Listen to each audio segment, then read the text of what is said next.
Hello everyone, welcome to my poetry reading series. I'm Julie Wright and this video explores the theme of loss in its many forms. I begin with a sonnet about love. It has the usual sestet and octet and the volta or turn, but I have developed a slightly different form from Petrarch or Shakespeare or even Milton and Spencer. In homage to 21st century individualism, I have forgone the strict rhyming schemes traditionally employed and created a sonnet in free verse. I have also included the volta as a rhyming couplet at the end, giving a total of 16 lines instead of the usual 14. So here is the love sonnet. Love is a liquid losing of oneself, a drifting into the slipstream of the other, when the rolling waves break before you, and each stroke forward into this vast ocean seems effortless, buoyed by love over the surface of the unknown deep to unexplored shores full of promise.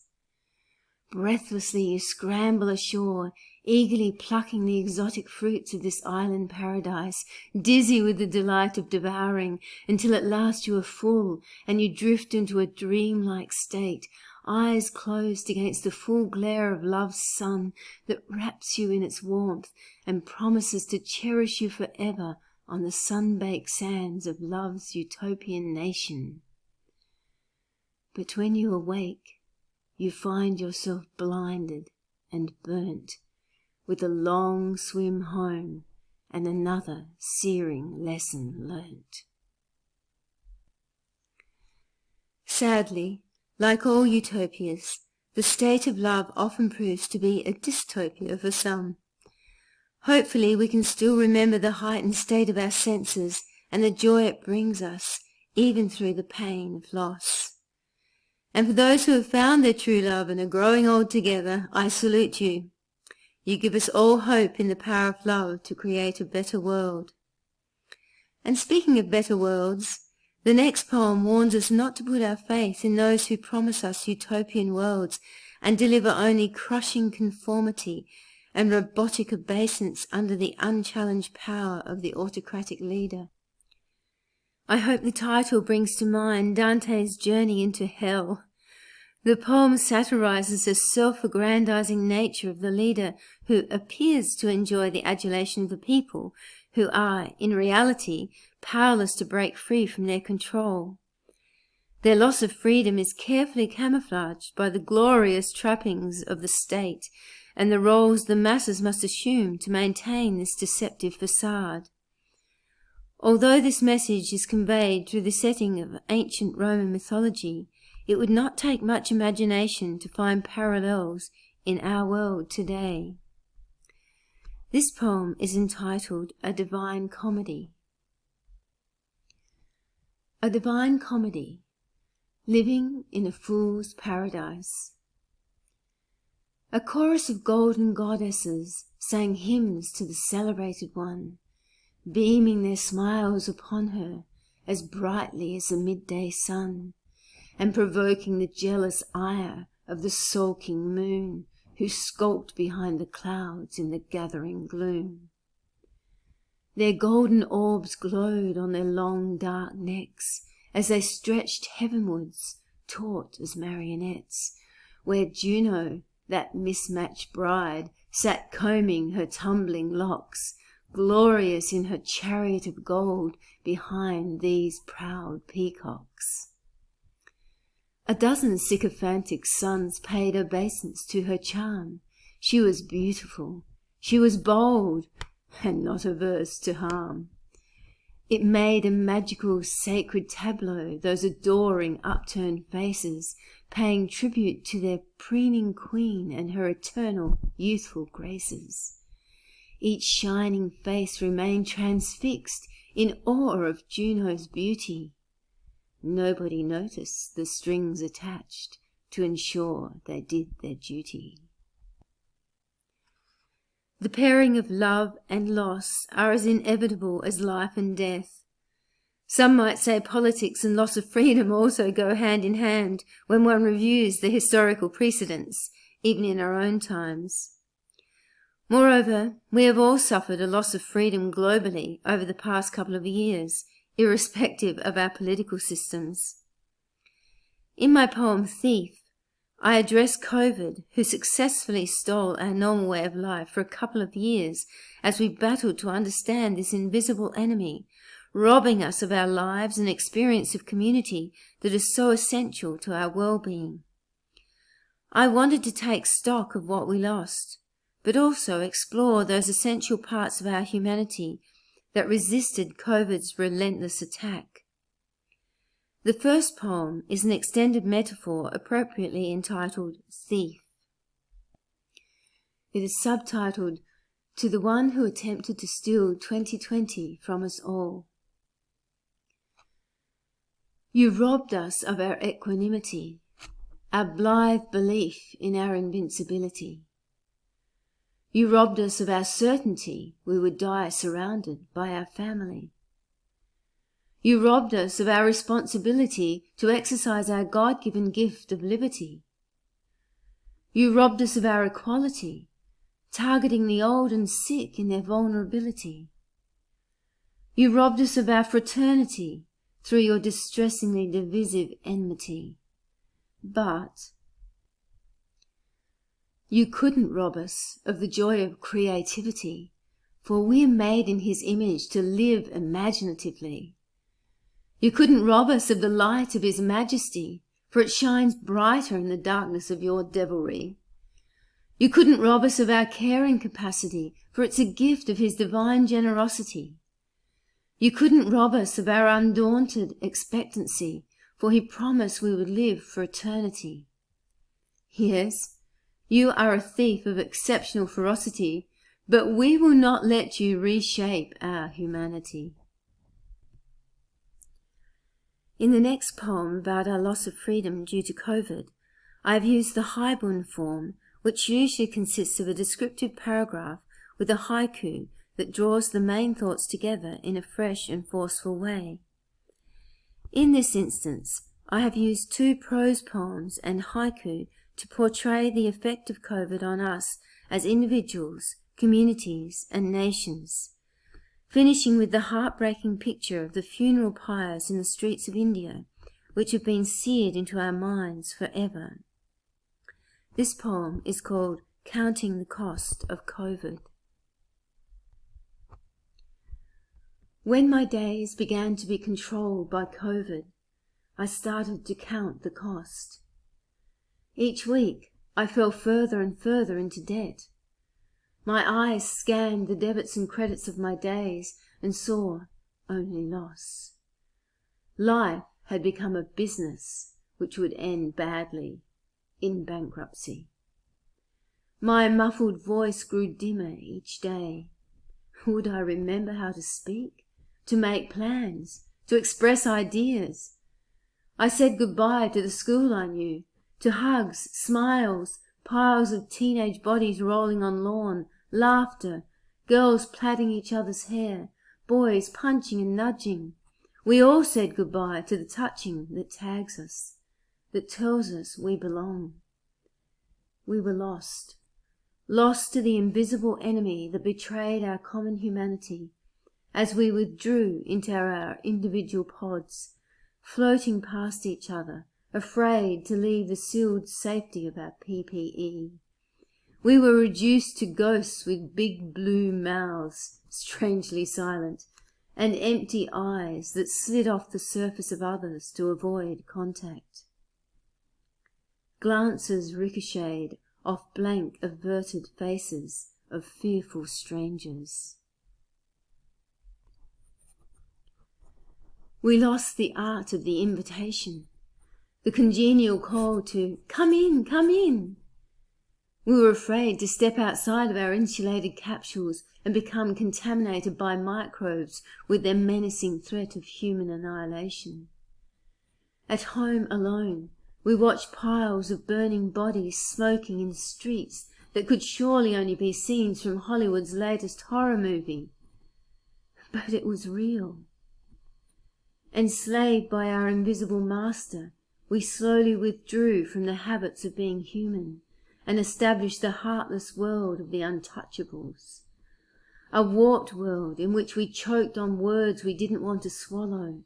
Words like lockdowns, online lessons, mask mandates, vaccines and venue restrictions entered the language as rapidly as conversation and body contact left. Reluctantly, we settled into an unprecedented period of isolation, turning inward, our diminishing hopes snared on statistics of devastation and the rising death toll of the nightly news. Funeral pyres burned, agonized hearts turned to ash, our helpless howls rose. Next, I explore the devastating loss experienced by those with dementia or suffering the isolation of a stroke that robs you of your familiar environment and your capacity to communicate with others. It is distressing for families and communities as they come to terms with the isolating impact of lives turned upside down when memories drift away and thoughts are unable to be articulated. Both of these poems focus on my aunties and uncles. Auntie Jess suffered a stroke and had to spend time in Dawes Road Repatriation Hospital, far from her home in Port Lincoln. I was the only family member in Adelaide able to visit her. This poem was an attempt to capture the frustration and isolation of that time. It filled me with grief to see her locked away from everyone in her silence, with only her memories to comfort her. Here is my poem to honour Auntie Jess. It's simply called For Auntie Jess. Like the children of Israel, I am imprisoned in Babylon. My captors all wear veils of white, and I'm a long, long way from home. There is no escape from the plague they cheerfully call old age, while my blood boils with a black cloud of pent-up rage. My soul is shrouded in lonely gloom as I sit alone in my sterile room, all memories carefully mummified in my Egyptian tomb. I remember when we drank as one from the loving cup of life, you, my precious husband, me, your beloved wife. But now the cup of life we drank from is forsaken. Now I'm sitting here alone and so heartbroken. All that I have now are silent memories, the happiness and hurts of painful reveries. I remember secret joys of the evenings we would share, together, hearts aflame, as I plaited my long black hair. A shy newlywed, heart filled with wild desire, I listened to you play your accordion by the flickering fire. Now, all the sounds I hear are cold and foreign. Your music, dear, is lost, but not forgotten. I'm surrounded by the clatter of an alien world.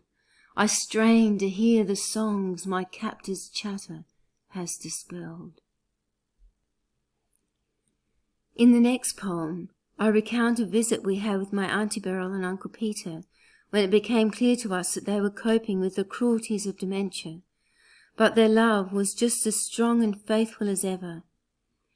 Uncle Peter remained devoted to Auntie Beryl and determined to honour her in every way, even buying 2 pairs of very expensive shoes for her that looked exactly the same, because he knew it gave her pleasure. Being self-indulgent was never part of my auntie's character, but Uncle Peter didn't hesitate to spoil her, even though she was unaware of it. He supported her through that difficult journey, which eventually included separation, as my auntie needed to move into more intensive care in the last weeks of her life. It was a slow and heartbreaking loss for him and my cousins. For the girl I knew, honouring the devoted love of my Auntie Beryl and Uncle Peter. There were 2 pairs, both in navy blue. We could see her delight as we sipped our brew. Smiling, she explained, both pairs were comfortable, so he said, "We'll take the 2." and when she returned them to the bedroom, he confirmed our fears were true. Yeah, she has no clue it cost $150 for each shoe, but there's no price I wouldn't pay for the girl I knew. There are other losses that we lament in our lives. Memo to self number 3 harks back to the loss of freedom that we spoke of earlier in relation to the totalitarian state. This is a different type of loss, though, as it is the loss that comes through self-doubt and becoming paralyzed through an irrational fear that our ideas will not be understood or appreciated, leading us to be too fearful to pursue our creative endeavors. This is all the more terrible because it is a self-inflicted loss of creative freedom. Memo to self number 3. As the saying goes, a life lived in fear is a life half lived. I must confront the invisible terrorists that attack my creativity and my confidence and leave me cowering breathlessly in my designated corner. Instead, let me rally all the forces of my resistance and march forward to claim the freedom that has already been won for me.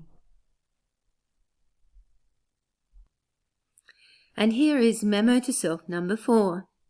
Another reflection on loss of creativity and confidence and the freedom that gives us to pursue new ideas and creative pathways. When your thoughts are burning and every word turns to ash that threatens to choke you, know that out of the ash, new ideas will spring up and flower more profusely from the grave of those limp, dead ones. When we can't make our imagination and skills produce what is in our mind, a sense of failure can be overwhelming. That loss of confidence in our creativity can be devastating, but we need to remember that mistakes are merely creative opportunities, as I usually tell my students when they think they've messed up a poster. There are countless examples of people who believe that imperfections and disruptions, a bit of messiness, is exactly what is needed to take someone's creativity to the next level. That is the message that is conveyed in this memo.